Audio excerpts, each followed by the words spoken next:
වර්ෂ 2005 අගෝස්තු 29 වන දින කත්‍රිනා සුළි කුණාටුව ඇමරිකා එක්සත් ජනපද වෙරළ තීරයේ ගොඩබිමට කඩා වැදුණු අතර එය ඇමරිකානු ඉතිහාසයේ මාරාන්තිකම ස්වභාවික විපත් වලින් එකක් විය.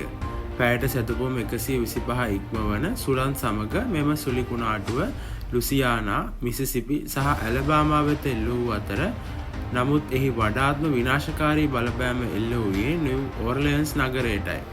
එහිදී බැමි පද්ධතිය අසාර්ථක වූ අතර ගං වතුර ජලයෙන් නගරයේ 80%ක් පමණ යට විය.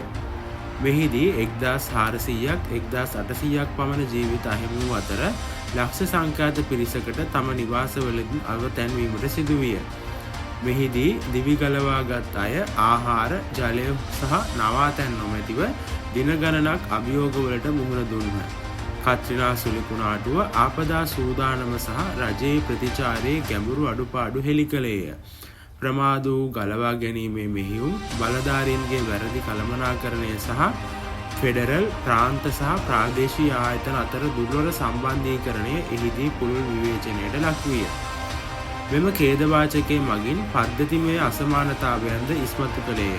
මන්ද වඩාත්ම පීඩාවට පත් වූ බොහෝ දෙනෙක් දුක්පතුන් සහ සුළුතර ප්‍රජාවන්ට අයත් විය.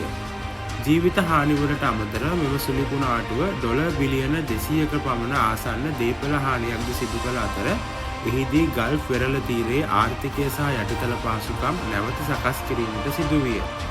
ඒ අනුව කත්‍රිනා සුළි කුණාටුව ඇමරිකා එක්සත් ජනපද ඉතිහාසයේ නිර්වචනීය මොහොතක් ලෙස සනිටුහන් වී ඇත. එය සොබාදහමේ කෝපය, මානව අවදානම සහ ශක්තිමත් ආපදා කළමනාකරණ පද්ධති සඳහා හදිසි අවශ්‍යතාවය ඉස්මතු කළ අවස්ථාවක් ලෙස පෙන්වා දිය හැක. ස්තුතියි.